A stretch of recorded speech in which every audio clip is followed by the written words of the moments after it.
ఇవాల్టి మన first recipe chana palak curry.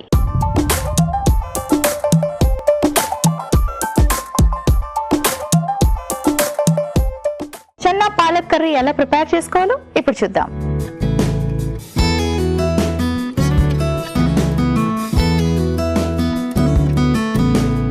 So ముందుగా ఈ రెసిపీకి మనం కొంచెం కోకోనట్ ఆయిల్ వేసుకుందాం. కర్రీ కాబట్టి ఒక 1 స్పూన్ కోకోనట్ ఆయిల్ వేద్దాం. కోకోనట్ ఆయిల్లో గుడ్ ఫ్యాట్స్ ఉంటాయి. గుడ్ ఫ్యాట్స్ ఎప్పుడు కూడా అన్ని వయసుల వాళ్ళకి చాలా ఇంపార్టెంట్, అందుకే మనం కోకోనట్ ఆయిల్ని యూజ్ చేస్తున్నాం ఇక్కడ. అలాగే వెల్లుల్లి మనకి కొలెస్ట్రాల్ని తగ్గించడానికి హెల్ప్ చేయడంతో పాటు, అంటే వెయిట్ లాస్కి హెల్ప్ చేయడంతో పాటు గుండెకి సంబంధించిన ప్రాబ్లమ్స్ కూడా రాకుండా ఉండాలి అంటే ప్రతిరోజు వెల్లుల్లి తీసుకోవడం అవసరం. కొంచెం వెల్లుల్లి వేసుకుందాం. ఉల్లిపాయ ముక్కలు కాస్త ఇలా సాటే చేసుకుందాం.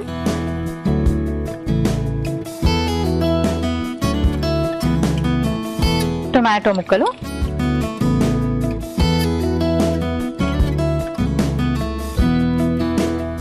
టొమాటోలో మనకి యాంటీ ఆక్సిడెంట్స్ తో పాటు చక్కటి ఫైబర్ అండ్ అలాగే వైటమిన్ సి కూడా ఉంటుంది. సో టొమాటోస్ ఇంట్లో అందరికీ అవైలబుల్గా ఉంటాయి, ఊరికే నెగ్లెక్ట్ చేయొద్దు. మీరు యాడ్ చేసుకున్న రెసిపీస్లో కొంచెం యాడ్ చేసుకోండి. వెయిట్ లాస్ అవ్వడానికి కూడా టొమాటోస్ బాగా హెల్ప్ చేస్తాయి, ఎందుకంటే వాటర్ కంటెంట్ ఎక్కువగా ఉంటుంది కాబట్టి టొమాటోస్ని ఎక్కువగా సాలెడ్స్లోని అలాగే కర్రీస్లోని తీసుకోవడం మంచిది. సో ఇప్పుడు టొమాటో కూడా కొంచెం కుక్ అయ్యాక ఉడికించి పెట్టుకున్న కాబూలి శనగలు వేసుకుందాం. సో ఇది ప్రోటీన్, ఫైబర్ అలాగే మినరల్స్ ఉంటాయి.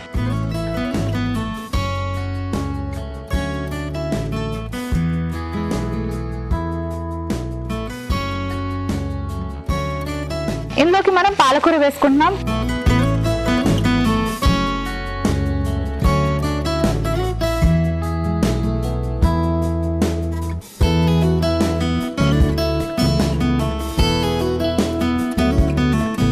ఇప్పుడు నెక్స్ట్ ఇందులోకి మనం క్యారెట్ యాడ్ చేసుకుంటున్నాం. చిన్నపిల్లల నుంచి పెద్దవాళ్ళ వరకు అందరూ క్యారెట్ తినడం మంచిది.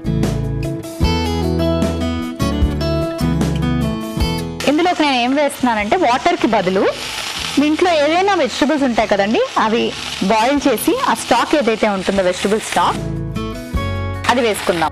అంటే మనం గ్రేవీకి వాటర్ వేస్తూ ఉంటాం కదా. అలాగే సెలరీ స్టిక్స్, ఇందులో కూడా మనకు vitamin C and lot of fibre ఉంటుంది.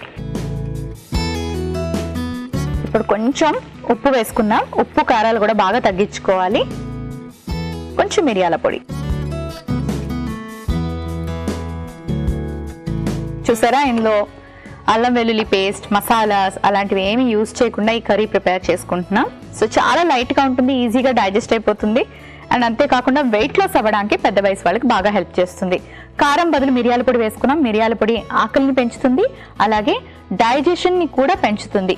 అలాంటి వాళ్ళంటే కొంచెం పెద్ద ఏజ్ వాళ్ళు డైజెషన్ ప్రాబ్లంతో సఫర్ అవుతూ ఉంటారు కదండి, కాస్త మిరియాల పొడి అప్పుడప్పుడు మీ రెసిపీస్లో యాడ్ చేసుకోండి, బట్ చిటికడే వేసుకోవాలి. మూత పెట్టి వెజిటబుల్స్ అన్ని కుక్ అయ్యేదాకా ఉంచుకుందాం. కొంచెం టైం పడుతుంది, కాస్త వెయిట్ చేయండి. ఓకే, బాగా బాయిల్ అయ్యాయి వెజిటబుల్స్. సో దగ్గరికి అయిపోయింది. ఒక సర్వింగ్ బౌల్ తెచ్చుకుంటాను.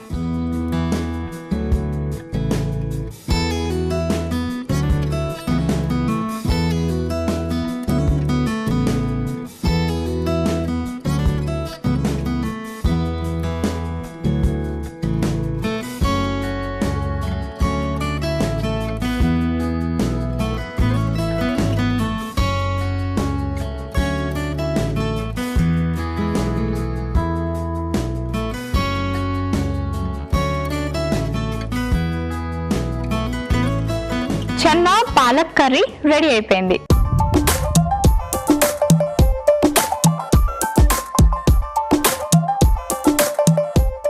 చన్నా పాలక్ కర్రీకి కావలసిన పదార్థాలు: ఉల్లిపాయ ముక్కలు 1 కప్పు, క్యారెట్ ముక్కలు 1 కప్పు, సెలరీ స్టిక్స్ 1 కప్పు, వెల్లుల్లి తురుము 1 టీ స్పూన్, టొమాటో ముక్కలు 1 కప్పు, ఉప్పు తగినంత, మిరియాల పొడి 1/2 teaspoon, vegetable stock 1 cup, పాలకూర 1 కప్పు, కాబూలి శనగలు 1 కప్పు. చన్నా పాలక్ కర్రీ తయారు చేసుకునే విధానం: ముందుగా పాన్ లో కాస్త కొబ్బరి నూనె వేసుకొని, నూనె వేడెక్కాక వెల్లుల్లి, ఉల్లిపాయ ముక్కలు, టొమాటో ముక్కలు, కాబూలి శనగలు వేసి బాగా వేయించుకోవాలి. తరువాత అందులో పాలకూర, క్యారెట్ ముక్కలు, సెలరీ స్టిక్స్, ఉప్పు, మిరియాల పొడి వేసి బాగా కలిపి మూత పెట్టి మరి కాస్త ఉడికించుకొని సర్వింగ్ బౌల్ లోకి తీసుకొని సర్వ్ చేసుకుంటే చన్నా పాలక్ కర్రీ రెడీ.